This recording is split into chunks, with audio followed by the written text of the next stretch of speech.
Welcome to my channel. നമ്മൾ 2024 +1 മാത്സിലെ question പേപ്പറാണ് solve ചെയ്തുകൊണ്ടിരിക്കുന്നത്. ക്രിസ്മസ് എക്സാമിന് ചോദിച്ച ചില ചോദ്യങ്ങൾ. അപ്പോൾ ഈ ഒരു വീഡിയോയിൽ നമ്മൾ 11th ക്വസ്റ്റ്യൻ ആണ് ഡിസ്കസ് ചെയ്യാൻ പോണത്. അപ്പോൾ ചോദ്യം എന്താണെന്ന് നോക്കാം. സൈൻ പൈ, ഇതിൽ 3 പാർട്ടായിട്ടാണ് 11th ക്വസ്റ്റ്യനിൽ 1, 2, 3 3 പാർട്ടായിട്ടാണ് ചോദിച്ചിരിക്കുന്നത്. സ്ഥിരം ചോദിക്കുന്ന ചോദ്യമാണ്. എല്ലാ ക്വസ്റ്റ്യൻ പേപ്പറും ഇതേ ടൈപ്പ് ചോദ്യങ്ങൾ കാണാറുണ്ട്. അപ്പോൾ ഇതൊക്കെ ഒന്ന് ചെയ്ത് പഠിക്കുക.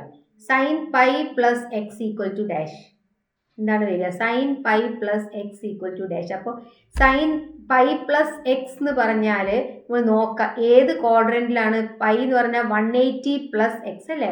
നമ്മൾ ഇങ്ങനെയാണ് നോക്കാറ്. ഓൾ ഇവിടെ sine positive, tan positive, cos positive അല്ലേ? ഇവിടെയാണ് 180 ഡിഗ്രി. പൈ എന്ന് പറഞ്ഞാൽ ഇവിടെയാണ്. പൈ പ്ലസ് സംതിങ് എന്ന് പറഞ്ഞാൽ അത് ഏത് ക്വാഡ്രൻറ്റിലായി? തേർഡ് ക്വാഡ്രൻറ്റിൽ സൈൻ എങ്ങനെയാണ്? നെഗറ്റീവ് ആണ് അല്ലേ? അവിടെ ടാൻ ആണ് positive. So negative sine x ആണ് അതിൻ്റെ ആൻസർ. ഇനി next question. If cos x equal to -1/2 and pi less than x less than 3π/2 find 4 tan x² x - 3 cosec² x. 2 മാർക്കിന്റെ ചോദ്യമാണ്.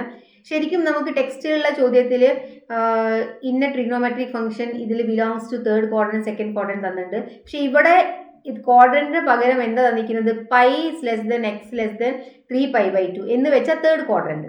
ഇവിടെയാണ് നമ്മുടെ പൈ അല്ലേ? ഇവിടെ പൈ ആണ്. ഇവിടെ 270 ഡിഗ്രി. 3π/2 എന്ന് പറഞ്ഞാൽ എത്ര ഡിഗ്രിയാണ്? 270 ഡിഗ്രി. അപ്പോൾ it lies in third quadrant ആണ് നമുക്ക് മനസ്സിലായി. അപ്പോൾ കോസ് എക്സ് ഓൾറെഡി വാല്യൂ തന്നിട്ടുണ്ട്. ബാക്കി വാല്യൂ കണ്ടുപിടിച്ചാലേ നമുക്ക് ഇതിൽ സബ്സ്റ്റിറ്റ്യൂട്ട് ചെയ്യാൻ പറ്റുള്ളൂ. പൈതഗോറസ് വെച്ചിട്ട് നമുക്ക് വേണമെങ്കിൽ ചെയ്യാം. പക്ഷെ അത് ഓൾറെഡി നമ്മൾ 10th ചെയ്താണ്. ഇവിടെ നമുക്ക് ഐഡൻറ്റിറ്റി വെച്ചിട്ട് ചെയ്യാം. ഐഡൻറ്റിറ്റി വെച്ചിട്ട് അപ്പോൾ നമുക്ക് ഐഡൻറ്റിറ്റി ഓർമ്മ നിൽക്കുകയും ചെയ്യും, നമ്മൾ മറക്കില്ല അല്ലേ? അപ്പോൾ നമ്മുടെ ഐഡൻറ്റിറ്റി എന്താണ്? cos² x plus sin² x equal to 1. ഇങ്ങനൊരു ഐഡൻറ്റിറ്റി നമ്മൾ പഠിച്ചു അല്ലേ?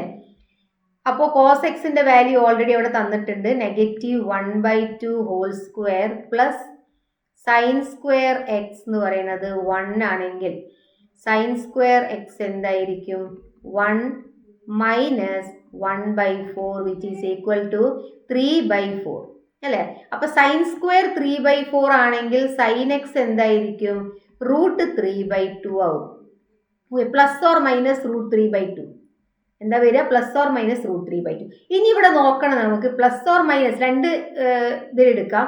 പക്ഷെ നമ്മുടെ ക്വാഡ്രന്റ് പറയുന്നത് ഇവിടെ തേർഡ് ക്വാഡ്രന്റ് ആണ്. തേർഡ് ക്വാഡ്രന്റിൽ സൈൻ നെഗറ്റീവ് ആണ്. സോ ഇവിടെ നമ്മൾ എടുക്കേണ്ടത് സൈൻ എക്സ് ഈക്വൽ ടു -√3/2. അപ്പോൾ അവിടെ നമുക്ക് എന്ത് കിട്ടി? ഒരു വാല്യൂ കിട്ടി അല്ലേ? സൈൻ എക്സ് കിട്ടി. കോസ് എക്സ് ഓൾറെഡി നമുക്ക് തന്നിട്ടുണ്ട്. സൈൻ എക്സ് നമ്മൾ കണ്ടുപിടിച്ചു. സൈൻ എക്സ് കിട്ടിക്കഴിഞ്ഞാൽ സൈനിൻ്റെ ഇൻവേഴ്സ് ആണ് കൊസീക്ക് എന്ന് പറയുന്നത്. അപ്പോൾ അവിടെ നമുക്ക് കൊസീക്കിൻ്റെ വാല്യൂ കിട്ടും. കൊസീക്ക് എക്സ് എന്തായിരിക്കും? -2/√3. എന്തിനാണ് ഇവിടെ നമ്മൾ കൊസീക്ക് എഴുതിയത്? കാരണം നമുക്ക് ഇവിടെ വേണം അല്ലേ? കൊടുക്കണം, സബ്സ്റ്റിറ്റ്യൂട്ട് ചെയ്യണം. ഇനി നമുക്ക് അടുത്ത ഡ്യൂട്ടി എന്താ? നമ്മൾ ടാന് കണ്ടുപിടിക്കാം അല്ലേ? ടാന് കണ്ടുപിടിക്കാൻ നമുക്ക് ഐഡൻറ്റിറ്റി അറിയാം. sec² x is equal to എന്താണ്? 1 പ്ലസ് tan² x അല്ലേ? അല്ലെങ്കിൽ ഇങ്ങനെയും പറയാം. sec² - tan² ഈക്വൽ ടു 1 അങ്ങനെയും പറയാം. അപ്പോൾ sec² നമുക്ക് തന്നിട്ടുണ്ടോ? ഇല്ല. പക്ഷെ അതിൻ്റെ പകരം കോസ് എക്സ് അറിയാം. കോസ് എക്സിൻ്റെ ഇൻവേഴ്സ് ആണ് സീക്ക്. സോ ഇവിടെ കോസ് എക്സിൻ്റെ ഇൻവേഴ്സ് എന്തായിരിക്കും? -2 whole square equal to 1 plus tan² x. അപ്പോൾ tan² x കിട്ടുക 4 minus 1 equal to tan² x. Therefore എന്ത് കിട്ടും? tan² x 3 ആവും. അപ്പോൾ tan x എന്തായി? √3 ആയി. Okay. Plus or minus √3. Plus or minus √3 നമുക്ക് വേണ്ട tan x ഏത്? തേർഡ് ക്വാഡ്രന്റ് ആണ്. തേർഡ് ക്വാഡ്രന്റ് ഓൾ ST അല്ല, അവിടെ പോസിറ്റീവ് ആണ്. സോ tan x നമ്മൾ പോസിറ്റീവ് √3 എടുക്കും. 2 വാല്യൂ കിട്ടിയതെങ്കിലും നമ്മൾ നോക്കും ഏത് ക്വാഡ്രന്റ് ആണ് ആ എക്സ് ലൈ ചെയ്യുന്നത്. എക്സ് ലൈ ചെയ്യുന്നത് തേർഡ് ക്വാഡ്രന്റ് ആയതിനാൽ ടാൻ അവിടെ പോസിറ്റീവ് ആണ്. സോ ടാൻ നമ്മൾ പോസിറ്റീവ് √3 എടുക്കും. ഇപ്പം നമുക്ക് എല്ലാ വാല്യൂയും കിട്ടി അല്ലേ? ഇനി ആ വാല്യൂ ഒക്കെ എവിടെ സബ്സ്റ്റിറ്റ്യൂട്ട് ചെയ്യണം? ഈ തന്ന ഒരു ഇതിൽ സബ്സ്റ്റിറ്റ്യൂട്ട് ചെയ്യണം. അതാണല്ലോ നമ്മൾ കണ്ടുപിടിക്കേണ്ടത്. സോ 4 × tan² √3 ആണ് ടാനിൻ്റെ വാല്യൂ, അതിൻ്റെ സ്ക്വയർ -3 × കൊസീക്കിൻ്റെ വാല്യൂ ആണ്. കൊസീക്ക് -2/√3 ആണ്. അപ്പോൾ അവിടെ നമ്മൾ -2/√3 കൊടുക്കും, സ്ക്വയർ കൊടുക്കും. ഇതിനെ ഓപ്പൺ ചെയ്താൽ 4 × 3 -3 4/3 3 ക്യാൻസലായി. അപ്പോൾ കിട്ടുക 12 - 4 ഈസ് ഈക്വൽ ടു 8 എന്ന് കിട്ടും. അപ്പോൾ ഇതിൻ്റെ ആൻസർ എന്താണ്? 8 ആണ്. അപ്പോൾ ഇവിടെ നമ്മൾ ക്വാഡ്രന്റ് നോക്കാതെ പ്ലസ് മൈനസ് ഒന്നും നോക്കാതെ നമ്മൾ ട്രിഗണോമെട്രിക് ഫങ്ഷൻസിൻ്റെ വാല്യൂസ് എഴുതിയാൽ ഇത് മൊത്തം തെറ്റും. അപ്പോൾ നന്നായിട്ട് നോക്കിയിട്ട് വേണം ചെയ്യാൻ. സ്ഥിരം ചോദിക്കുന്ന ചോദ്യമാണ്. നല്ലോണം ഒന്ന് പ്രാക്ടീസ് ചെയ്ത് പഠിക്കുക. നിങ്ങളുടെ ട്രിഗണോമെട്രിക് ഫങ്ഷൻസ് ചാപ്റ്ററിൽ 3rd ചാപ്റ്ററിൽ തന്നെ ഒരുപാട് ചോദ്യങ്ങൾ ഇതേപോലത്തെ ഉണ്ട്. അതൊക്കെ ഒന്ന് ചെയ്ത് പഠിക്കുക കേട്ടോ. അപ്പോൾ ഒന്ന് പ്രാക്ടീസ് ആയിക്കോളും. ഇനി ഒരു ക്വസ്റ്റ്യൻ കൂടി അവിടെ ഉണ്ട്. Find the value of sine -11π/3. അപ്പം നമ്മൾ ആകെ പഠിച്ചത് ഒന്ന് 45 ഡിഗ്രി പഠിച്ചിട്ടുണ്ട്, 60 ഡിഗ്രി പഠിച്ചിട്ടുണ്ട്, പിന്നെ 30 ഡിഗ്രി പഠിച്ചിട്ടുണ്ട് അല്ലേ. പിന്നെ ഏറി പോയാൽ നമുക്ക് 90 ഡിഗ്രി അറിയാം.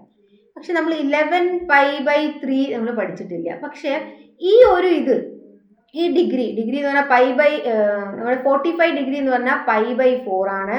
60 ഡിഗ്രി എന്ന് പറഞ്ഞാൽ π/3 ആണ്. 30 ഡിഗ്രി എന്ന് പറഞ്ഞാൽ π/6 ആണ്. ഈ ഇത് യൂസ് ചെയ്തിട്ട് വേണം നമുക്ക് ഇതിനൊന്ന് കൺവേർട്ട് ചെയ്തെടുക്കാൻ. ഓക്കെ, അപ്പോൾ find the value of sine -11π/3 ആണ്. അപ്പോൾ നമുക്ക് നോക്കി നോക്കാം. സൈൻ -11π/3 നമ്മൾ എത്ര ആഡ് ചെയ്താലാണോ സബ്ട്രാക്ട് ചെയ്താലാണോ നമുക്ക് ഇതിൽ ടേം കിട്ടുക. അപ്പോൾ ഇവിടെ ഞാൻ 4π, ഇത് നിങ്ങൾ പ്രാക്ടീസ് ചെയ്താൽ നിങ്ങൾക്ക് കിട്ടും പെട്ടെന്ന്. 4π ആഡ് ചെയ്താൽ കിട്ടും. എന്താ കാരണം? ഇവിടെ നോക്കി നോക്ക്, ക്രോസ് മൾട്ടിപ്ലൈ ചെയ്താൽ 3 × 4 12π. 12π ഇവിടെ -11π. 12π എന്ന് ഒരു പൈ പോയി കഴിഞ്ഞാൽ 11π പോയി കഴിഞ്ഞാൽ 1π അല്ലേ. അപ്പോൾ this will give us sin π/3. sin π/3ൻ്റെ വാല്യൂ എത്രയാണ്? √3/2. അപ്പോൾ നമ്മളുടെ ആൻസർ എന്താണ്? √3/2 അല്ലേ. അപ്പോൾ ഈ ട്രിഗണോമെട്രിയിൽ നമ്മൾ കുറേ കാര്യങ്ങൾ ഓർത്ത് വെക്കാണ്ട് അതൊന്നും ഓർത്ത് വയ്ക്കുക. ഐഡൻറ്റിറ്റീസ് പഠിക്കുക. അതേപോലെ തന്നെ റേഷ്യോസും അതേപോലെ തന്നെ മറ്റേ ക്വാഡ്രൻസിൽ വരുന്ന സൈൻ ഒക്കെ പഠിച്ചു വെക്കുക. അപ്പോൾ കുറേ കാര്യങ്ങളൊക്കെ നമുക്ക് അങ്ങനെ ശ്രദ്ധിച്ചു കഴിഞ്ഞാൽ നമുക്ക് എല്ലാ പ്രോബ്ലംസും പെട്ടെന്ന് തന്നെ ചെയ്യാൻ പറ്റും. പ്രാക്ടീസ് തന്നെ ചെയ്യണം. ട്രിഗണോമെട്രിയിൽ നമുക്ക് ട്രിഗണോമെട്രി മാത്രമല്ല മാത്സ് ഏത് പ്രോബ്ലം ആണെങ്കിലും നമ്മൾ നന്നായി പ്രാക്ടീസ് ചെയ്താൽ തന്നെയാണ് നമുക്ക് അതിനെ. അതേപോലെ തന്നെ അപ്ലിക്കേഷൻ ക്വസ്റ്റ്യൻസ് ഒക്കെ നമുക്ക് ചെയ്യണമെങ്കിൽ ആദ്യം നമുക്ക് എന്ത് ചെയ്യണം? അതിൻ്റെ കോൺസെപ്റ്റ് ക്ലിയർ ആവണം. ഓക്കെ, കോൺസെപ്റ്റ് ഓറിയൻറ്റഡ് ആയിട്ട് തന്നെ പഠിക്കുക. വീഡിയോ ഇഷ്ടപ്പെട്ടിട്ടുണ്ടെങ്കിൽ ലൈക്ക് ചെയ്യുക, ഷെയർ ചെയ്യുക. എന്തെങ്കിലും ഡൗട്ട് ഉണ്ടെങ്കിൽ കമൻറ്റിൽ ചോദിക്കാം. അടുത്ത ചോദ്യമായിട്ട് നമുക്ക് അടുത്ത വീഡിയോയിൽ കാണാം. താങ്ക്